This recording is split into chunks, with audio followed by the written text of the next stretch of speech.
បញ្ហាភូមិសាស្ត្រភាគខាងត្បូងនៃប្រទេសថៃជាពិសេសក្នុងខេត្ត3គឺប៉ាតានីយ៉ាឡានិងនារាធិវត្តរួមទាំងផ្នែកខ្លះនៃខេត្តសង្ខឡាជាចំនួនដ៏រ៉ាំរ៉ៃមួយដែលតាក់ទងជាមួយនឹងបញ្ហាភូមិសាស្ត្រសាសនានិងប្រវត្តិសាស្ត្រខាងក្រោមនេះជាសេចក្តីសង្ខេបពីឫសគល់នៃបញ្ហានិងស្ថានភាពបច្ចុប្បន្ន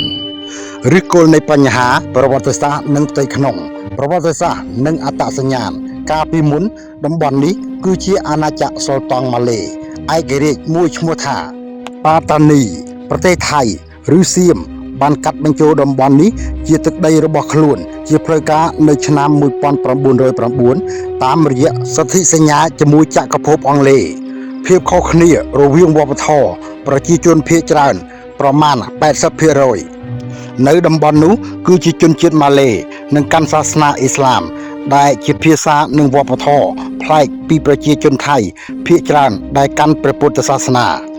ការងើបបះបោក្រុមផ្ដាច់ខ្លួនជាច្រើនដូចជាក្រុម BRN ចាប់ផ្ដើមធ្វើចលនាប្រដាប់អាវុធតាំងពីឆ្នាំ1960ដើម្បីទាមទារឯករាជ្យឬស្វ័យភាពដោយសារពួកគេមានអារម្មណ៍ថារដ្ឋាភិបាលថៃមានការរើសអើងនិងព្យាយាមលុបបំបាត់អត្តសញ្ញាណម៉ាឡេរបស់ពួកគេ